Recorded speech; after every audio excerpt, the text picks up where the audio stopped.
você vai ver ao longo desta série, e em especial neste programa, que sempre a matemática e a arte estiveram juntas.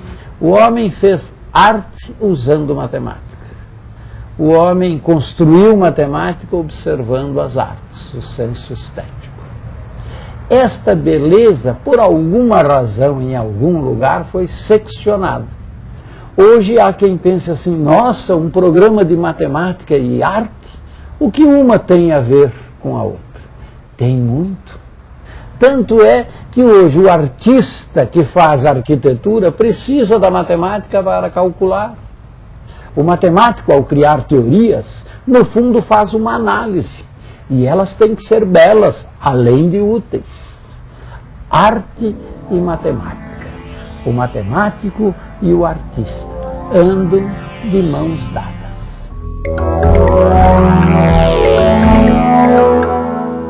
O que é ser um artista? O que é ser um matemático?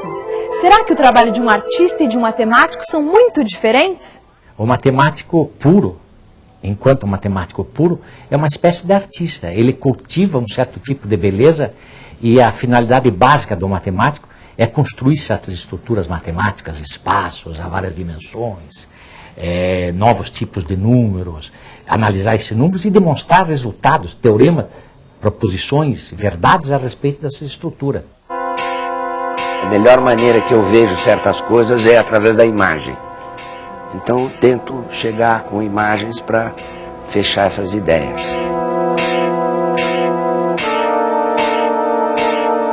O quadro é uma coisa que desenvolve sozinho. Você que acompanha o desenvolvimento.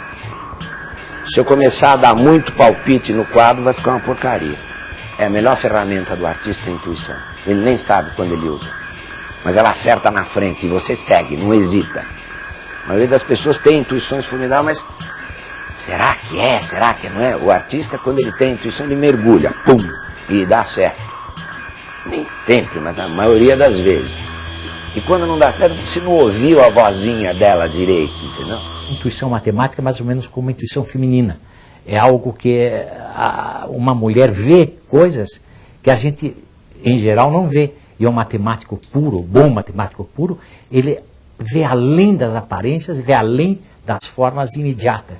E é assim que ele faz as grandes descobertas. Uma coisa que me impressiona nos matemáticos é o uso da palavra beleza. A matemática é uma ciência que tem um certo tipo de beleza. Uma beleza diferente, por exemplo, da beleza da música ou da beleza da pintura. É a estética do raciocínio. O raciocínio pode ser de uma beleza extraordinária, como é que ele é construído para chegar em determinadas conclusões. A matemática, sobre certos aspectos, ela mostra que por trás das aparências, que é o que a gente vê, tem uma coisa invisível, que por meio dela a gente também pode ver.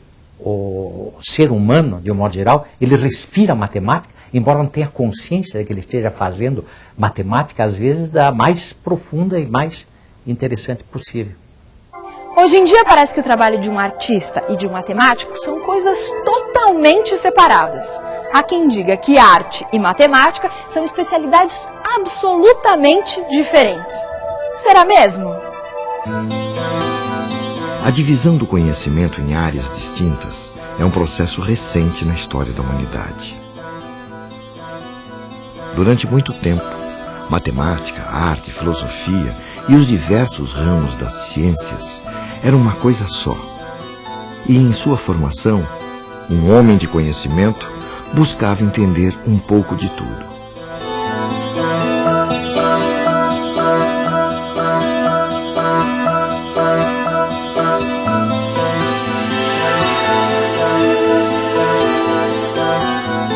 Era o caso do grande Leonardo da Vinci. Ele ficou mais conhecido como pintor por conta de algumas obras geniais que produziu. Qual o quadro mais famoso do mundo? São vários quadros famosos. Por exemplo, Mona Lisa, né? Pra mim é Mona Lisa. Mona Lisa. Sei lá, Mona Lisa.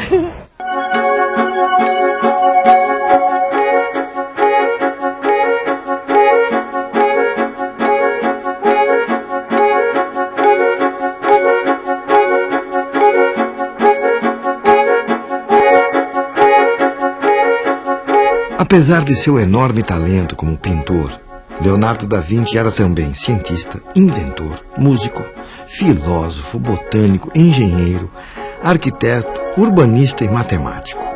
Seu interesse pela matemática foi estimulado pela amizade com um monge franciscano eminente matemático, Luca Pacioli.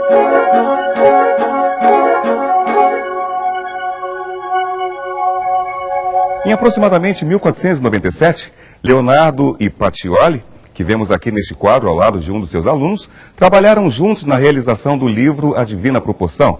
Pacioli elaborou e demonstrou sistemas matemáticos baseados em modelos clássicos para atingir a beleza ideal, e o livro foi lindamente ilustrado com desenhos de Leonardo da Vinci.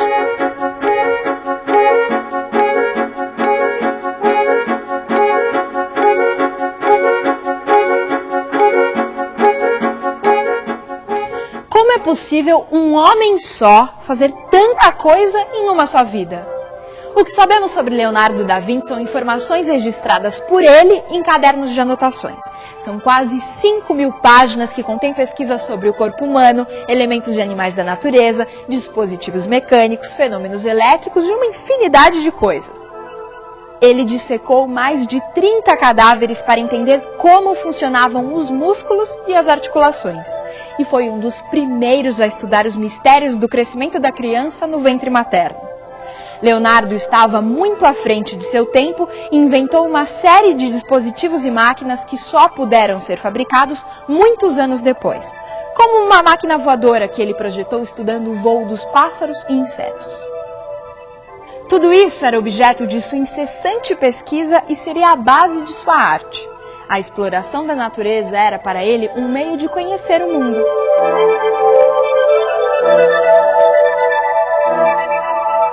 Então eu acredito sinceramente que se Leonardo da Vinci vivesse entre nós, ele estaria usando tudo que tem de mais novo, interessante, tudo, porque ele era um pesquisador. Quando você pensa que aquela Santa Ceia lá em Milão não está seca até hoje, que ele fez uma mistura lá experimental e os restauradores é que pulam para tentar manter aquilo como patrimônio da civilização, né? Leonardo da Vinci uniu como ninguém arte e ciência. Ele viveu em uma época de grandes transformações chamada de Renascimento. Mas por que o nome Renascimento? Renascer significa nascer de novo ou ressurgir. Mas renascimento do quê?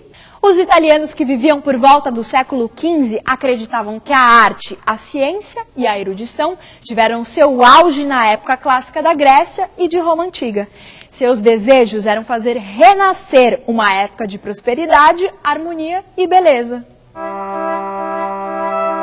A cidade de Florença era o centro desse sentimento de renovação. E foi lá que um grupo de artistas se dispôs a criar uma nova arte que valorizasse o homem como centro e medida de todas as coisas.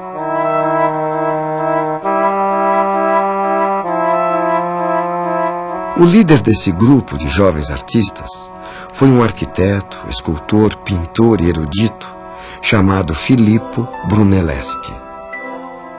Ele foi convidado a trabalhar na conclusão da Catedral de Florença. A ideia era que a catedral fosse coberta por uma cúpula, mas a igreja era tão grande que os construtores chegaram à conclusão de que, com os conhecimentos técnicos da época, seria impossível construir uma cúpula daquele tamanho. Brunelleschi viajou para Roma e estudou as ruínas de templos e palácios. Seu objetivo não era copiar a arquitetura clássica, mas usar suas formas livremente para criar novos modos de harmonia e beleza. E aqui entra um detalhe importante nessa história.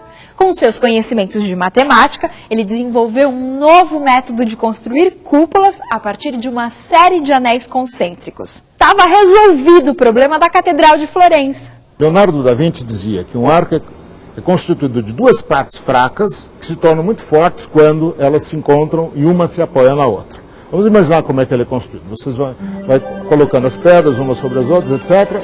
Mas para isso ficar de pé precisa ter uma estrutura segurando.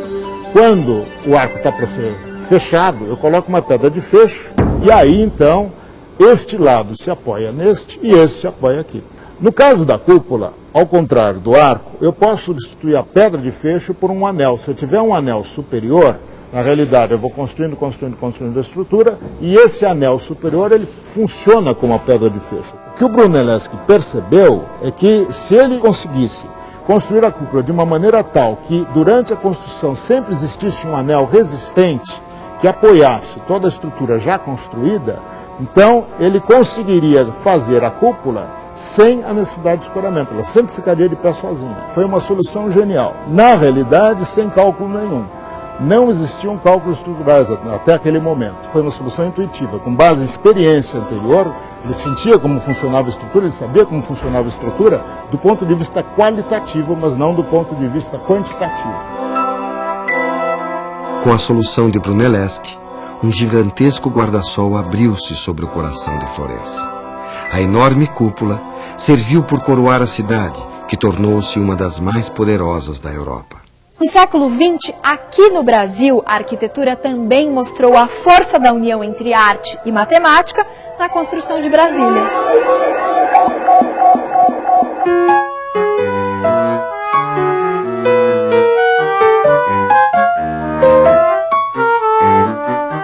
A cidade foi concebida pelo urbanista Lúcio Costa e os edifícios projetados por Oscar Niemeyer, um dos mais importantes arquitetos do século XX, com obras famosas em vários lugares do mundo. Em Brasília, Niemeyer usou de criatividade e imaginação para conceber edifícios diferentes de tudo que já havia sido feito em arquitetura no mundo.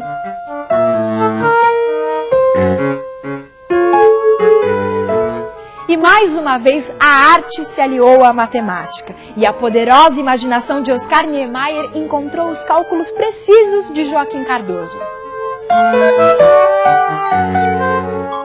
Os cálculos de Joaquim Cardoso viabilizaram a arquitetura de Niemeyer com as suas formas delicadas e marcantes, estruturando os prédios como se estivessem suavemente pousados no solo.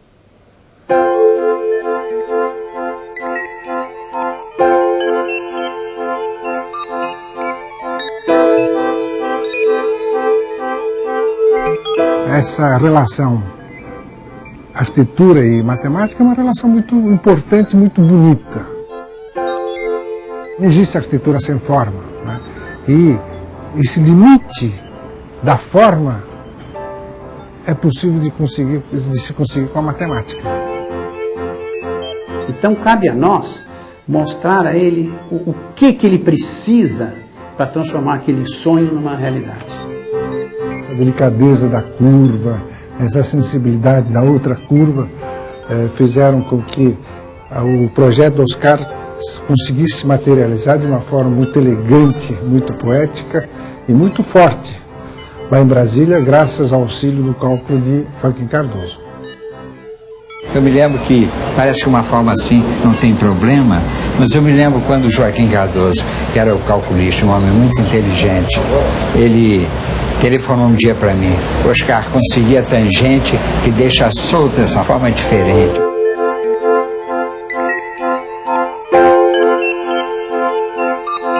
Fiz, por exemplo, as colunas do Palácio do Planalto assim. Eu queria uma forma diferente, a rampa descendo. Né? Eu sabia que essa forma não estava fugindo um pouco ao que o cálculo estático reclamava. Mas eu queria uma forma diferente, eu queria que Brasília fosse qualquer coisa assim nova. E que realmente o pessoal se espanta, uns gostam, outros não gostam, mas eu queria que a forma valesse pela sua própria beleza.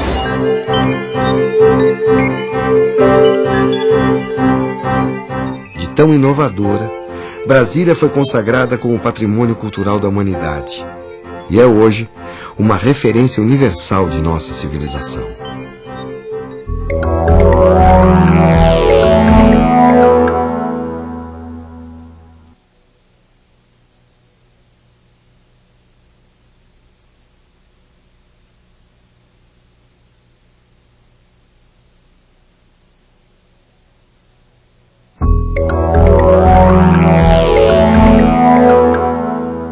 Além da construção de Brasília, os anos 50 marcaram a proximidade entre arte e matemática através do movimento concretista.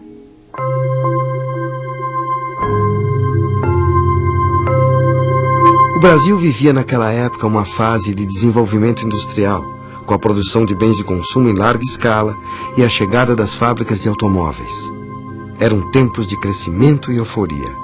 Impulsionado pela agitação na sociedade, o movimento concretista se empenhou em inovar a produção artística, buscando uma nova linguagem visual associada à estética industrial.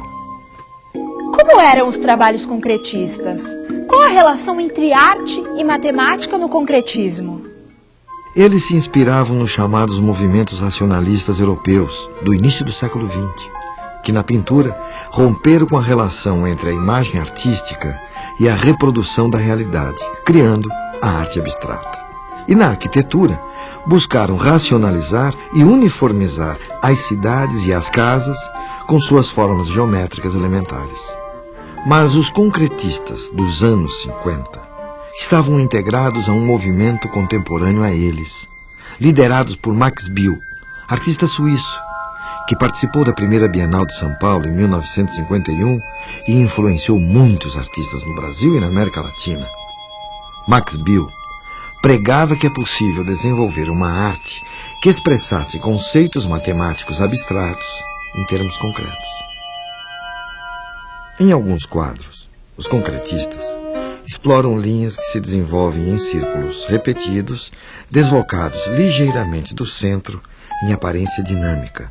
Em outros, eles trabalham na oposição entre círculos e retas que acabam gerando superfícies cheias, resultantes deste encontro. Os quadros concretistas são arranjos entre os elementos da estrutura matemática e valores ópticos que os tornam perceptíveis.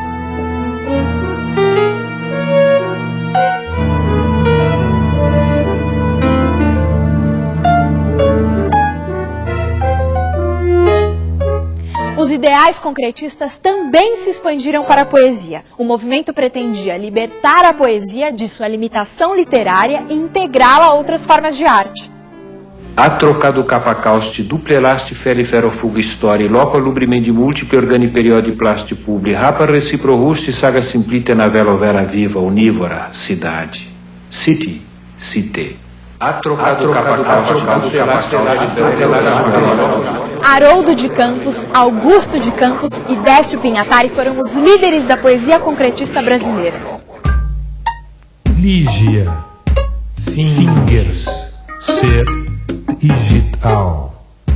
Tedatila, grifo. Links, links.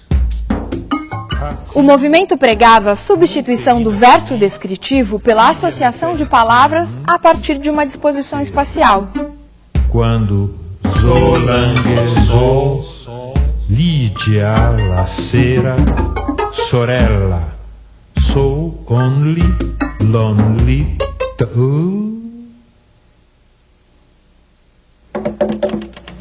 Se nasce, morre, nasce, morre, nasce, morre, renasce, remorre, renasce, remorre, renasce, remorre, re, desnasce, desmorre, desnasce, desmorre, desnasce, desmorre, nasce, morre, nasce, morre, nasce, morre, se, re. O poema passa a ser matematicamente planejado, incorporando a racionalidade construtiva no processo criativo.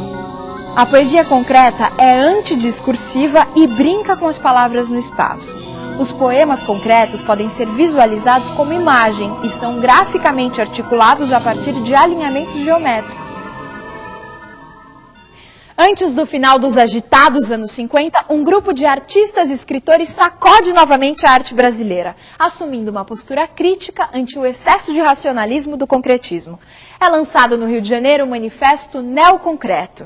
O neoconcretismo foi a crítica a esse mecanicismo concretista, o mecanicismo da arte concreta, em favor de uma arte agora existencial, de uma arte ainda assim geométrica, mas de uma geometria viva, de uma geometria pulsante, que teria a ver exatamente com a vivência, com a existência.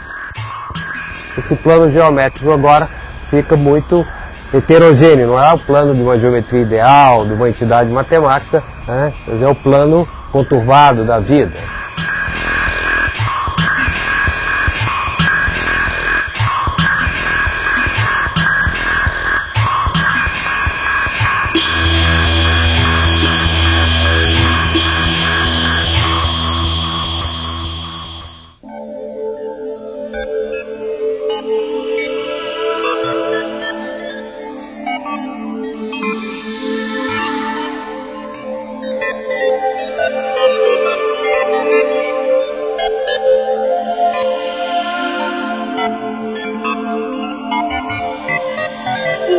polêmicas da arte, Valdemar Cordeiro começou a investigar, em 1968, o uso da tecnologia na arte, partindo para a exploração criativa do computador. Pintor, paisagista, arquiteto e teórico, Valdemar Cordeiro era uma personalidade polêmica e marcante. Juntamente com matemáticos das universidades de São Paulo e de Campinas, realizou trabalhos pioneiros usando modelos matemáticos para transformar imagens por meio do computador.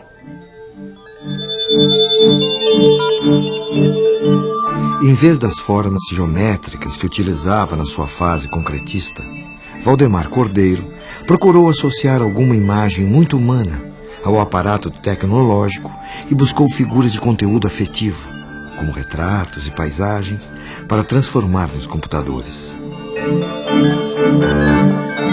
Durante as discussões surgiu que nós poderíamos trabalhar com transformações matemáticas. E no caso me ocorreu, como sou físico, uma transformação matemática muito possante na análise de problemas é a derivada, que transforma uma função, a derivada de uma função em uma outra função que tem características associadas à função original, mas traz informações totalmente novas. Então, havia o problema de transformar essa imagem numa linguagem que o computador entendesse, que é simplesmente números, né? Uma tabela de números. O Valdemar Cordeiro se deu o trabalho de pegar a imagem e encontrar os 10.000 números que representavam as intensidades em todos os pontos daquela imagem. Cada número representa se está mais claro ou mais escuro na imagem. A derivada da função, ela identifica as variações da função, quer dizer, onde a função varia rapidamente, o valor da derivada é alto, onde ela permanece constante, ela é zero. Numa imagem, a ideia é que se você tem uma região sem estrutura, totalmente branca, a derivada é zero. Mas mesmo numa região escura, se ela é uniformemente escura, a derivada também é zero. Essa operação de fazer a derivada dessa imagem, ela transforma uma imagem que tem as várias tonalidades de claro e escuro numa imagem em que ela busca os contornos. Na época veio toda uma discussão até filosófica, se existe esse negócio de arte por computador, a gente pode fazer arte por computador, o computador pode fazer arte. Valdemar Cordeiro faleceu ainda jovem em 1973. Suas obras são o resultado de uma permanente reflexão sobre a arte e seu lugar nas sociedades urbano-industriais. Cordeiro, sem dúvida, estava muito à frente de seu tempo e abriu caminho para os artistas que, desde então, entregaram-se à pesquisa da relação arte e técnica. Nós temos nos perguntado, como fazemos para sermos felizes? Talvez tenhamos que compreender, mas isso não basta, é preciso sentir. Pois é, o domínio da ciência é o domínio da compreensão intelectual. Ela ajuda o homem a entender o mundo. E as artes? A arte é evocação, é emoção. Ela ensina o homem a sentir mais profundamente. Matemática e arte, sentimento e compreensão. É disto que vamos atrás. Entendermos o mundo, gostarmos do mundo, sermos felizes.